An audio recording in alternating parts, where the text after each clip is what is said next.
ಉಗ್ರರನ್ನ ತನ್ನ ಮಡಿಲಲ್ಲಿಟ್ಟುಕೊಂಡು ಸಾಕ್ತಾ ಇರುವಂಥ ಪಾಕಿಸ್ತಾನ ಪಹಲ್ಗಾಮ್ ದಾಳಿಗೆ ಸಂತಾಪ ಸೂಚಿಸಿದೆ ಅಂದರೆ ಅಚ್ಚರಿಯ ಸುದ್ದಿ ಇದು.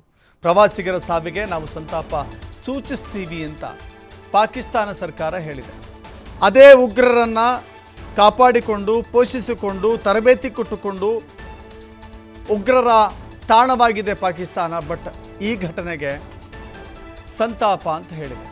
ನರಿಬುದ್ಧಿಯ ಮಾತುಗಳಿವೆಲ್ಲವೂ ಶೀಘ್ರವಾಗಿ ಗಾಯಾಳುಗಳು ಚೇತರಿಸಿಕೊಳ್ಳಲಿ ಅಂತ ಹಾರೈಸ್ತೇವೆ ಅಂತ ಹೇಳಿದ್ದಾರೆ. ಪಾಕಿಸ್ತಾನ ವಿದೇಶಾಂಗ ಸಚಿವಾಲಯದಿಂದ ಸಂತಾಪ ಸೂಚಿಸಲಾಗಿದೆ. ಇತ್ತ ಉಗ್ರರ ದಾಳಿಯಿಂದ ಅಂತರವನ್ನು ಕಾಯ್ದುಕೊಳ್ತಾ ಇದೆ ಪಾಕಿಸ್ತಾನ. ಒಂದು ಕಡೆ ಉಗ್ರ ಸಂಘಟನೆಯೊಂದು ನಾವು ಅದರ ಹೊಣೆಯನ್ನು ಹೊರ್ತೀವಿ ಅಂತ ಹೇಳಿಕೊಂಡಿದ್ರೆ, ಪಾಕಿಸ್ತಾನ ಸರ್ಕಾರ ನಮಗೂ ಅದಕ್ಕೂ ಸಂಬಂಧವಿಲ್ಲ ಎನ್ನುವ ರೀತಿಯಲ್ಲಿ ಈ ಸಂತಾಪ ಸೂಚಿಸುವುದರ ಮೂಲಕ ವ್ಯಕ್ತಪಡಿಸಿದೆ. ಉಗ್ರರ ಚಟುವಟಿಕೆಗಳಿಗೆ ಬೆಂಗಾವಲಾಗಿ ಬೆನ್ನೆಲುಬಾಗಿ ಉಗ್ರರನ್ನು ಪೋಷಿಸ್ತಾ ತರಬೇತಿ ಕೊಡ್ತಾ ಉಗ್ರರ ಕಾರ್ಖಾನೆ ರೀತಿ ಇರುವಂಥ ಈ ಪಾಪಿ ಪಾಕಿಸ್ತಾನ ನರಿಬುದ್ಧಿಯ ರೀತಿಯಲ್ಲಿ ಹೀಗೆ ಒಂದು ಪೋಸ್ಟ್ ಹಾಕೋದ್ರ ಮೂಲಕ ನಾವು ಸಂತಾಪ ಸೂಚಿಸ್ತೀವಿ ಅಂತ ಹೇಳಿದೆ.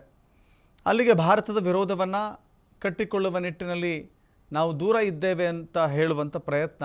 ಆದರೆ ಹೊರನೋಟಕ್ಕೆ ಹೀಗಿದ್ದು ತನ್ನ ನೆಲದಲ್ಲಿಯೇ ಉಗ್ರರನ್ನು ಬೆಳೆಸ್ತಾ ಬಂದಿದೆಯಲ್ಲ, ಆ ಕಾರಣಕ್ಕಾಗಿ ಇದು ನಂಬಲರ್ಹ ಸುದ್ದಿ ಅಲ್ಲ ಅನ್ನೋ ರೀತಿಯಲ್ಲಿ ಕಾಣಿಸ್ತಾ ಇದೆ, ಅಥವಾ ನಂಬಲರ್ಹವಾದಂಥ ಪೋಸ್ಟ್ ಇದು ಅಂತ ಗೊತ್ತಾಗ್ತಾ ಇದೆ.